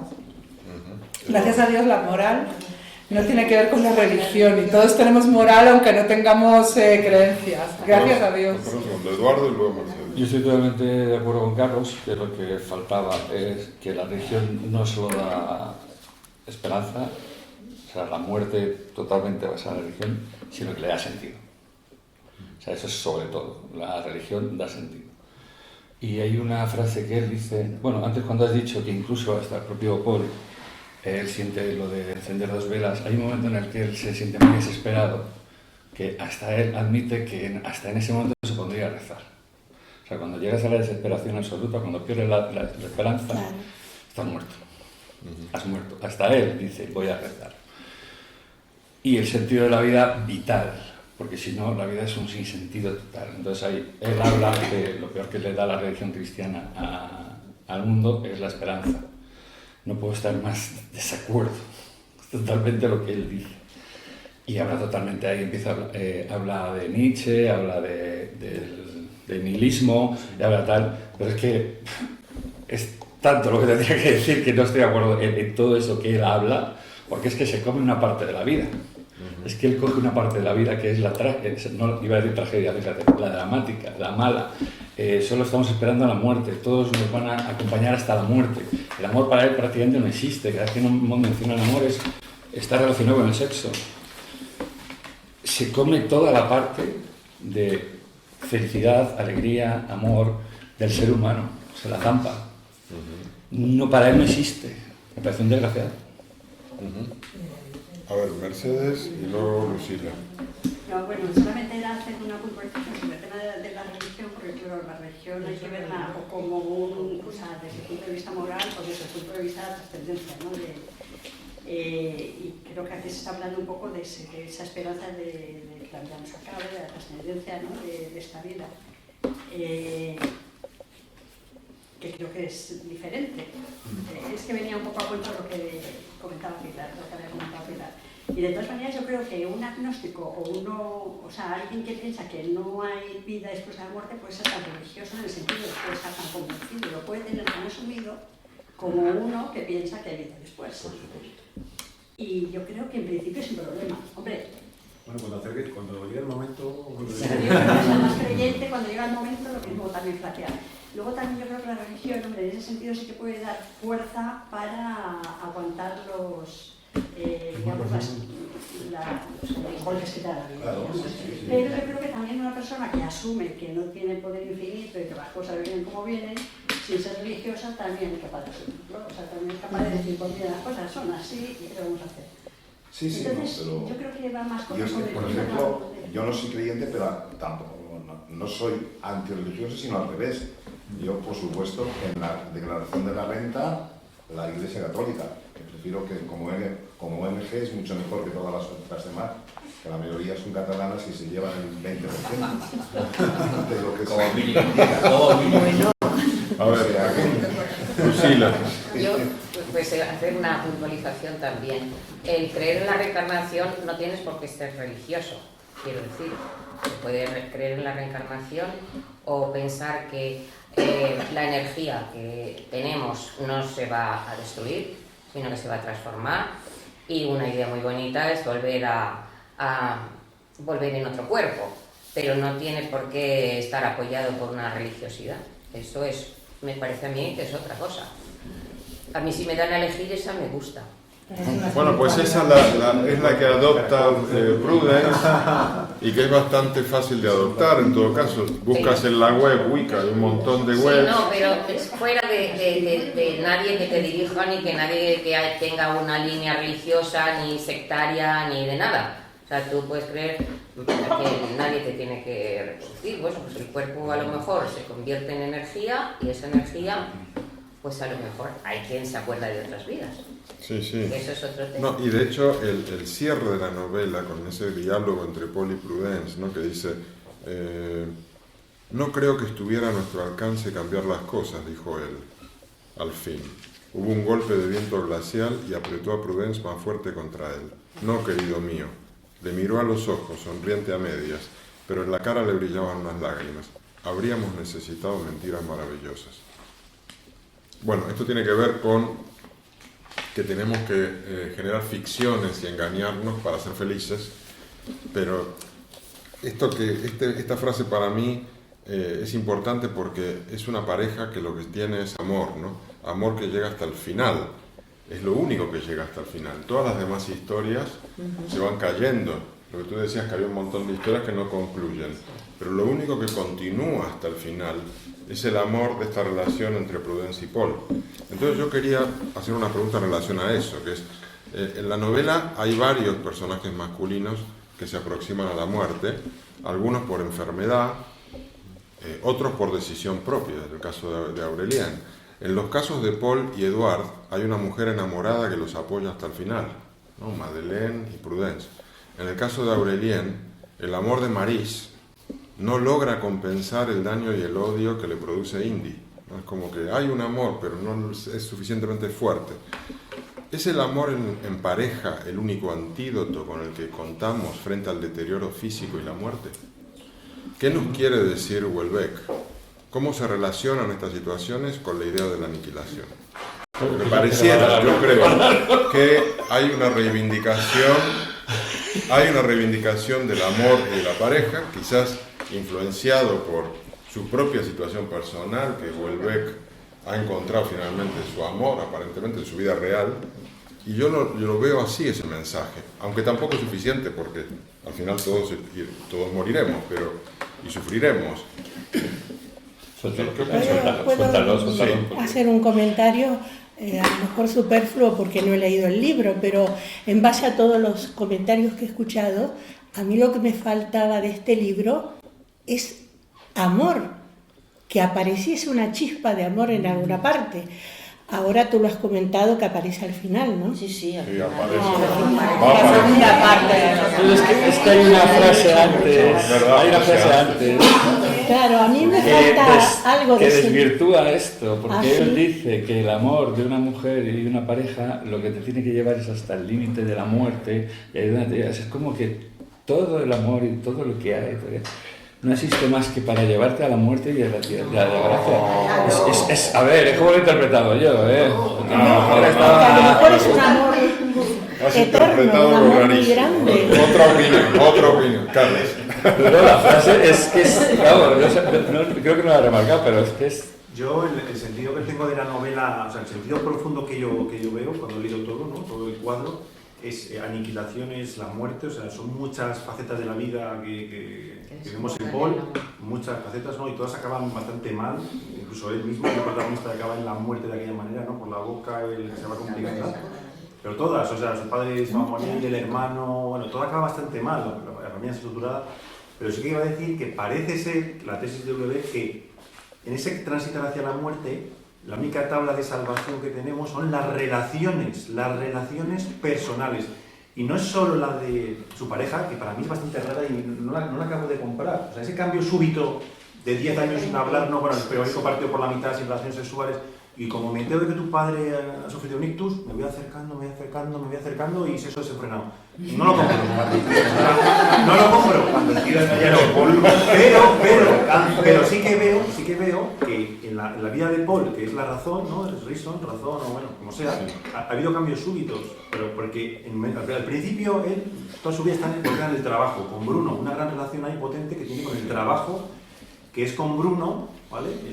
El referente político que tiene en el trabajo en el Ministerio Estatal, y ahí es feliz con él, se va de viaje a no sé dónde, a Addis Abeba. Bueno, ahí hay mucha relación, que finalmente ni le vota, cambia de mando final y paso de votarte, macho. La política y todo el mundo que nos enfrenta a la política. Con la familia pasa lo mismo, ni les veo 10 años, paso de todo, ni conozco no sé qué. Como a mi padre le pasa esto, vuelvo en familia, nos montamos otra vez, recuperamos la familia, vuelvo a la nostalgia del pasado, de la niñez, mi cuarto, mis postes, no sé qué, recupero todo eso, y a mi padre lo necesito. Al final de mi vida, que yo con él me llevé fatal, lo necesito. Quiero compartir mis últimos momentos con él, estar con él, sin decirnos nada, compartir el panorama. O sea, es que es como que la relación humana. igual que con su mujer, que de nada pasa a todo. Es como, yo qué sé, una pulsión de muerte y una pulsión de sexo desenfrenada, no sé, una negación de la muerte, entiendo. Pero en todos los focos que hay de la novela es recuperar esa relación humana con alguien que le da, desde Bruno, su buen compañero, a su mujer, a su familia, a su padre Eduard.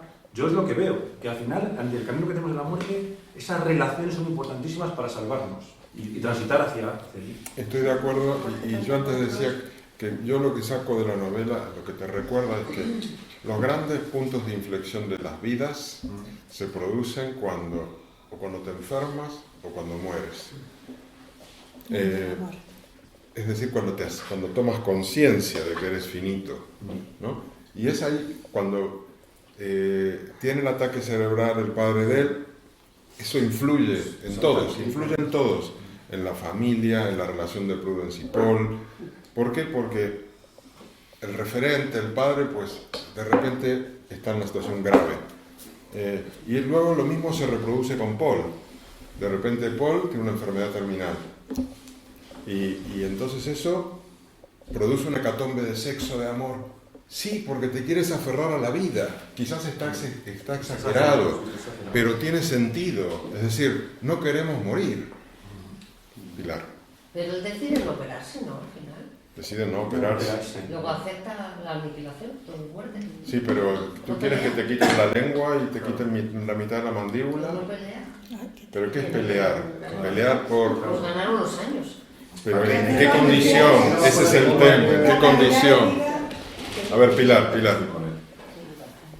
Yo, hablando del amor, sabéis que la vez pasada me había leído solamente la mitad de la novela y yo no sentía el amor entre Prudence y Paul. Es más, creía que era el típico matrimonio, no por conveniencia, pero sí que en un momento dado, pues, digamos que las conveniencias sociales te pueden obligar incluso a casarte, que es más fácil casarte que no casarte.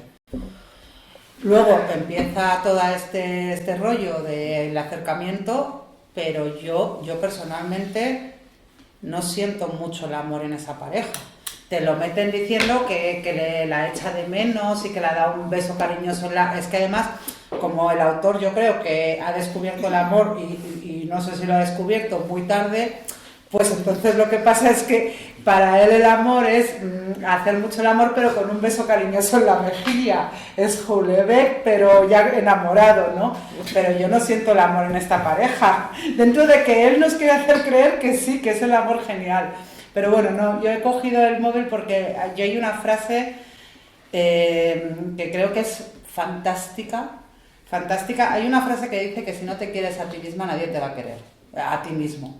Pero yo sobre todo es una frase de John Lennon que dice: nos hicieron creer que cada uno de nosotros es la mitad de una naranja y que la vida solo tiene sentido cuando encontramos la otra mitad. No nos contaron que ya nacemos enteros, que nadie en la vida merece llevar a sus espaldas la responsabilidad de completar lo que nos falta. Estamos hablando de un hombre que además estuvo enamorado, o sea, no es una persona descreída del amor, pero es verdad. ¿Eso fue antes o después de Yoko Ono? Después de Yoko Ono. O sea, no durante Yoko Ono. O sea, pero quiero decir, aunque lo dijera antes o después, como reflexión, aunque lo dijera John Lennon o Paul McCartney o el Dalai Lama, quiero decir, como reflexión es muy buena. Siempre vivimos en una sociedad, y os lo digo porque además cuando intentas despegarte de eso, tienes que dar muchas explicaciones, si os lo aseguro. O sea, yo tengo una madre que se quedó viuda muy joven y estaba de muy buen ver. Mi madre ha sido guapísima. Y todo el mundo le preguntaba que por qué no se volvía a casar. Mi madre, pues no, mira, mi madre y yo siempre lo he contado, está enamorada de mi padre, independientemente de que uno estuviera vivo y otro muerto, de que ya no coincidieran en el espacio temporal. Pero ha tenido que dar explicaciones de por qué no se volvía a casar. Tú tienes que dar explicaciones por qué no estás en pareja, no quieres vivir en pareja. O sea, todo te lleva como a la pareja es el ideal. No sé, es curioso y me gusta mucho esa reflexión. Por lo menos yo he visto muchas parejas que se apoyan en uno en el otro, pero son dos personas autónomas, independientes, y que precisamente yo creo que eso es lo bonito, que no se necesitan, pero están juntos sin necesitarse. Sí, pero hay un momento en el cual el cuerpo se deteriora, que es lo que pasa con Paul. Sí. ¿Quién te va a sostener? ¿Quién te va a ayudar? ¿Quién Pues nos moriremos solos, los que no tengamos a nadie, nos moriremos solos. Hombre, pero si tiene amigos, no existe el Estado, no es claro. Lorenzo. Si tiene pareja, no apoyará a la pareja. Momento, a ver, momento, Marta, Lorenzo. Que no, Yo es que Eugenio, tampoco he visto amor en el libro, porque ¿qué es las 100 últimas páginas? ¿Qué es? ¿Es amor o es cariño o es piedad? No lo sé. ¿Y si hubiera sido al contrario? Si la que hubiera tenido el cáncer fuera ella, ¿hubiera sucedido lo mismo? No sé si hay amor en el libro, yo creo que no hay. ¿Pero qué es el amor? Cecilia lo ve también. Hay muchas lecciones. Sí hay, Lorenzo, sí hay. ¿Pero qué es el Entre amor? Prudence y Paul, yo lo siento. Ese es otro capítulo. Pero a ver, esperen un momento, Manuel. No, yo solo digo que sí que hay, pero yo solo quería decir que a mí lo de la aniquilación, más que lo de la muerte, bueno, lo mismo.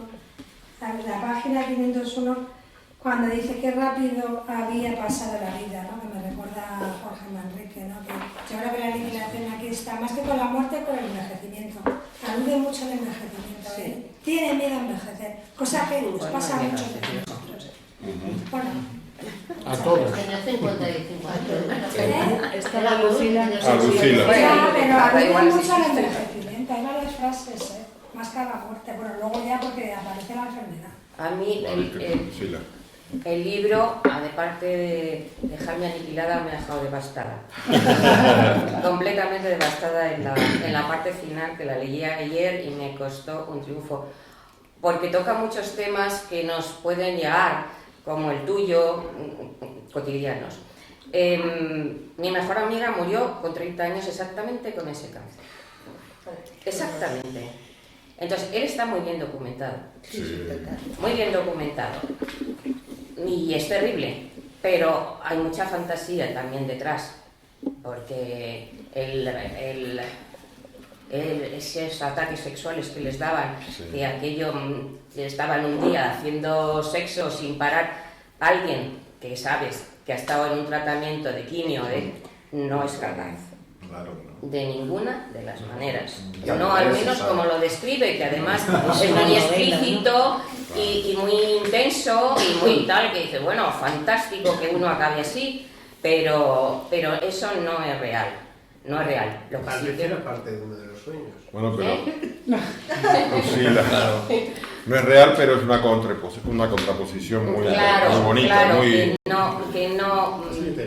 Sí. Es una fantasía, yo creo que del autor.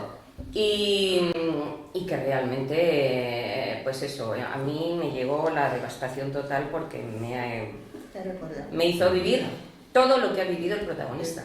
Todo. La diferencia es que mi amiga sí se hizo la prótesis. Pero también le quitaron parte de la lengua, estuvo 3 o 4 años viviendo y trabajando y teniendo éxitos profesionales incluso, pero bueno, después sí. Más allá de eso. A ver, entonces, Santiago, perdona.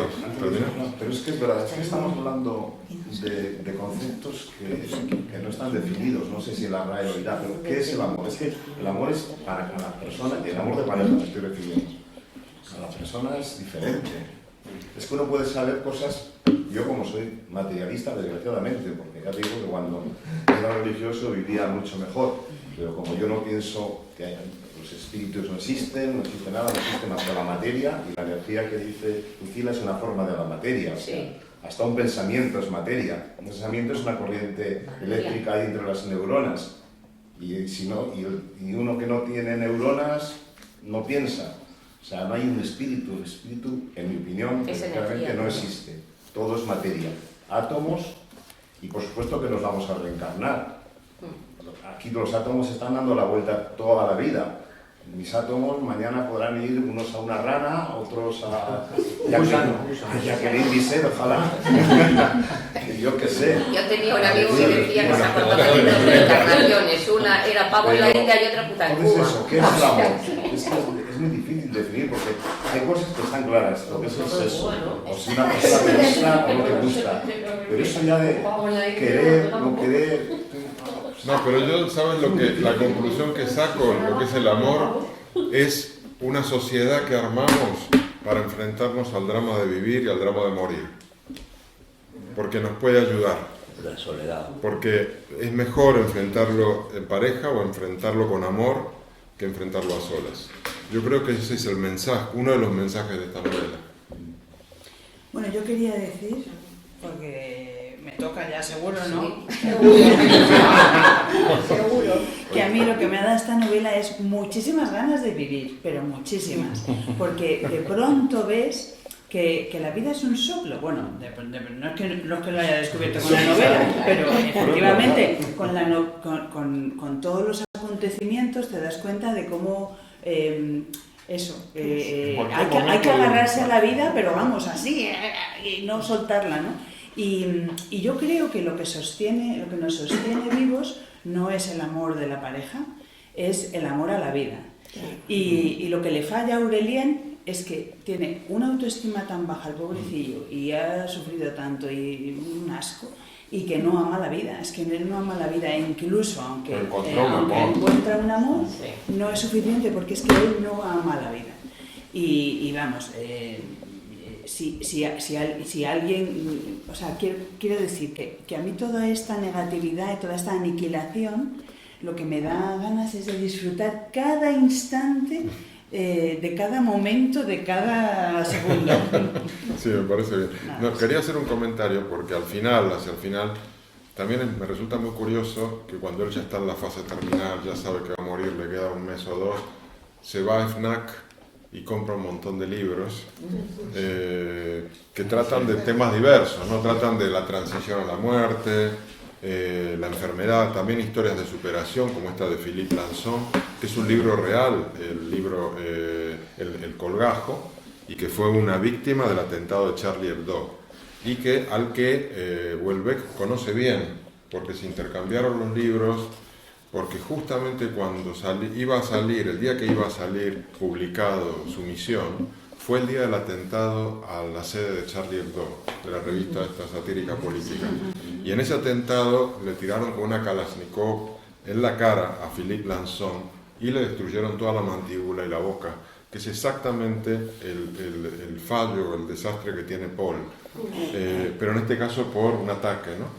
Entonces, El Colgajo, por lo visto, es un libro excepcional, pasa que me da miedo leerlo, porque es escrito por Paul Lançon y es su vida después del atentado, y cómo ha estado 2 años en el mismo hospital en el cual va Paul, que es, sí, exactamente, y tiene el mismo problema producido por otra causa. Entonces, por lo visto hubo muchos intercambios entre Houellebecq y Philippe Lançon, se tienen mucho respeto entre ellos y tiene mucha influencia ese hecho en esta novela y en lo que le pasa a Paul, ¿no?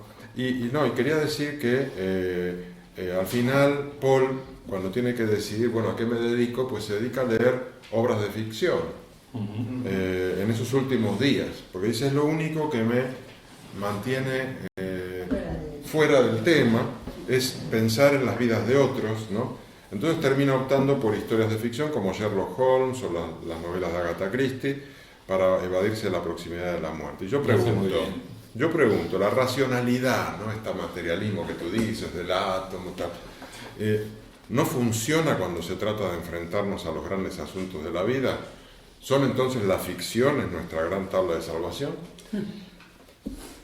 A mí, personalmente, cuando estoy en una situación terriblemente desesperada, incluso con crisis existencial, y lo he pasado terriblemente mal, lo que me funcionaba eran las cosas ligeras que no me siguiese replanteando el porqué de nada, porque me mataba. Me mataba. Y entonces me iba a lo que él se fue. A cosas que están bien escritas, que son entretenidas, que son... Y me dejaba de...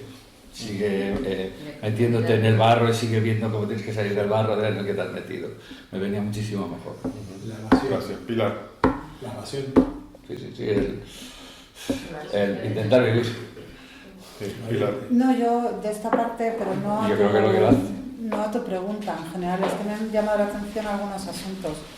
Lo primero es que pone nombre al atentado de Charlie Hebdo, que todos lo conocemos, pero no pone nombre al atentado de la sala Bataclan, que es como se conocen los atentados del 13 de noviembre. Y simplemente me acuerdo que estaba leyéndolo y dije, uy, qué raro.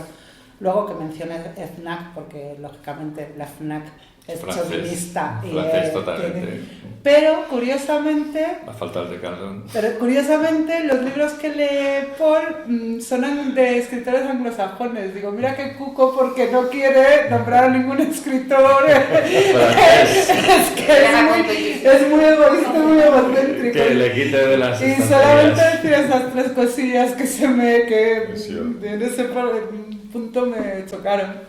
Bueno, ahora que faltan... en el detalle que has comentado, en el atentado de Charlie Hebdo muere también Bernard Marie, que es un autor que lo ha metido Paco lo comentó en Teams, que también era gran amigo de Houellebecq, y además se han cruzado libros mutuamente. De hecho, él tiene un libro que se llama Houellebecq Economista. O sea, incluso le dedica un libro sobre toda la economía que trata o ataca al capitalismo, porque él tiene un famoso libro, sobre todo Bernard Marie, que se llama Capitalismo y pulsión de muerte, que va muy unido a lo que el capitalismo es bueno, se lo ha copiado el Byung-Chul Han, se lo ha copiado esa idea y lo ha desarrollado más todavía, que el capitalismo nos está llevando a una pulsión de muerte y una falta de sentido tremendo. Hay un juego ahí entre esa dualidad de Charlie Hebdo, de mencionar al que realmente sobrevivió y publica el colgajo, que es un poco lo que le pasa a él, y decide no leerlo y tampoco opta por esa opción de la operación y decide morir como el otro referente que tiene Charlie Hebdo. O sea, hay un juego ahí más complejo. Sí, es verdad. Subterráneo. Muy bueno. Bueno, a ver, para terminar, porque nos quedan 15 minutos, ¿de qué va Aniquilación? ¿Qué mensaje nos transmite? ¿Te ha gustado el libro? Sí. Pero a mí me enganchó, o sea, tremendamente. La Pearson no puede venir, pero que lo leí rapidísimo, o sea, que me enganchó. O sea, esas intrigas, esos MacGuffin que llaman en el cine, que meten tramas que no resueltas, que te enganchan, tienen el tema de que te enganchan porque te golpean. O sea, es un shock, te golpea, quieres saber más, que finalmente acaba irresoluta y te deja como con ganas, ¿no? Santiago, Pero me ha gustado porque hay muchas reflexiones a lo largo del libro que ya casi se me han olvidado, porque hace una semana que terminé y a mí se me olvidaban cosas muy rápidas. Libro leído, libro olvidado. Sí, porque ahora estoy pensando en el sitio que te he preguntado.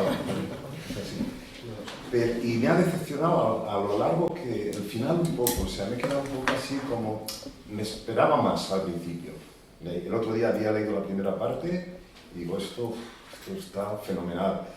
Y luego al final, pues, no sé, hay la historia esta de la pareja que es tan irreal que me he quedado... un poco así más... Bueno, a ver, otras opiniones. Mira. A mí me ha gustado el libro, pero es el libro, Houellebecq es uno de mis escritores preferidos, o sea, le sigo desde hace un montón de tiempo y esta vez me ha costado más. Esta vez ha sido para mí un libro que yo siempre he estado recomendándolo, diciéndolo, tal, hablando... Y me he preguntado una cosa, digo, ¿qué ha cambiado? ¿La edad de Houellebecq o mi edad? O sea, ¿qué ha cambiado más, el escritor o yo? Es lo que me he preguntado y llevo todo el rato preguntándomelo. O todo. O las dos cosas. Es que además para mí es muy especial el libro porque Paul cumple 50 años. Sí. Y yo he cumplido 50 años este año. A mí me encanta cumplir años, yo digo que la alternativa es malísima. Entonces, yo soy de las que lo celebro, lo digo tal. Y este cumpleaños, que tendría que ser súper especial, fijaros 50 años a una persona que le gusta cumplir años, pues lo pasé muy mal.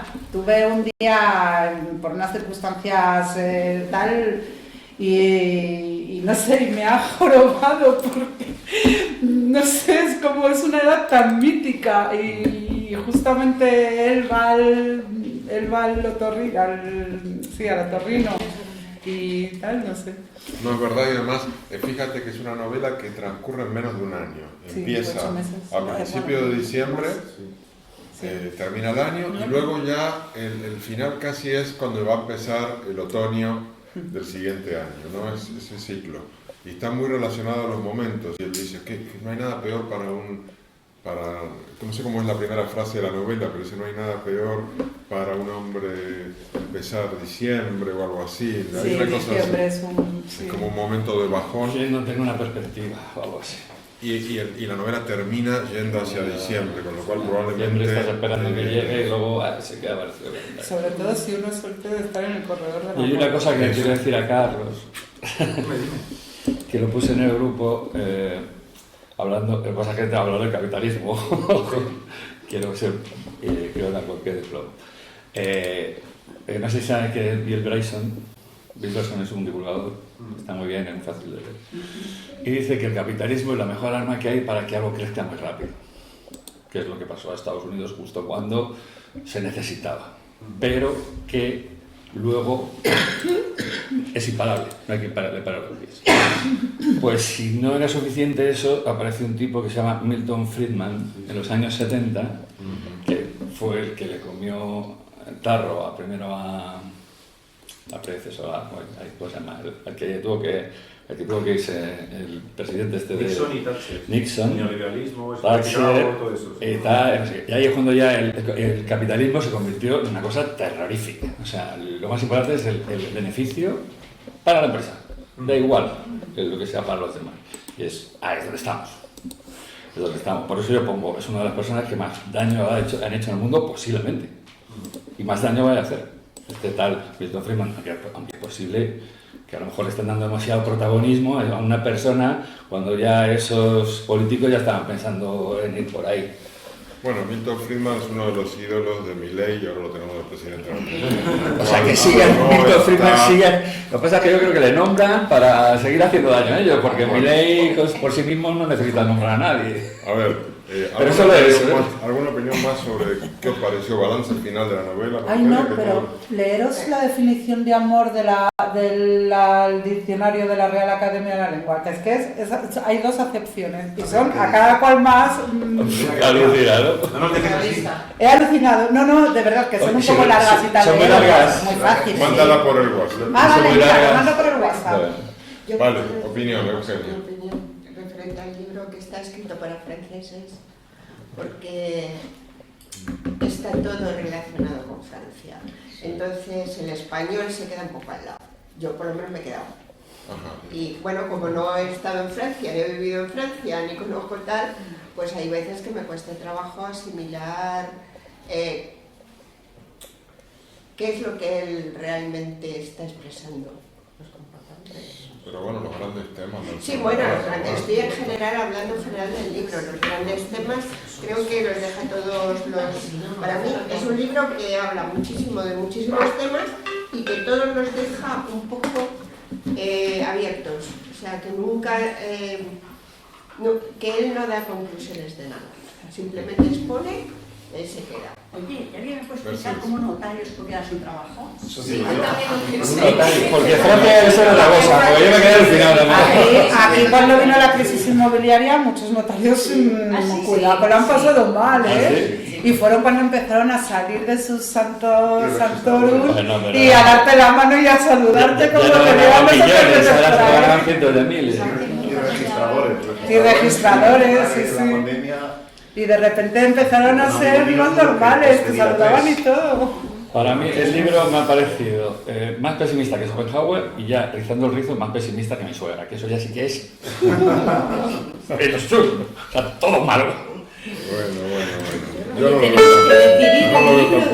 Buenas noches. Le recordamos que la biblioteca cerrará dentro de 5 minutos. Gracias. Bueno, a ver, dejamos esto aquí. Próximo libro, escuchad, a ver. Yo había propuesto Fortuna de Hernán Díaz. Tú quieres proponer Germinal de Zola, que es un poquito lo contrario. Cómo las ideas a veces destrozan la vida. Vale, si os parece, yo no sé si hay alguna opción más. Es tremenda. Lo que podemos hacer es que cada uno mire a ver información sobre estas dos ¿cómo las opciones ideas destrozan la y vida? votamos durante el fin de semana. Después de este libro, claro, es lo contrario. Es lo contrario. Es la naturalista. Pero es lo contrario. Es prácticamente lo contrario de esto. A esto, Jorge, para entrar en el grupo de WhatsApp, por el ¿Tú estás? No. Te meto. Dime, Antonio. Cuando lo lees, te Bueno, venga, dejamos aquí. Adiós.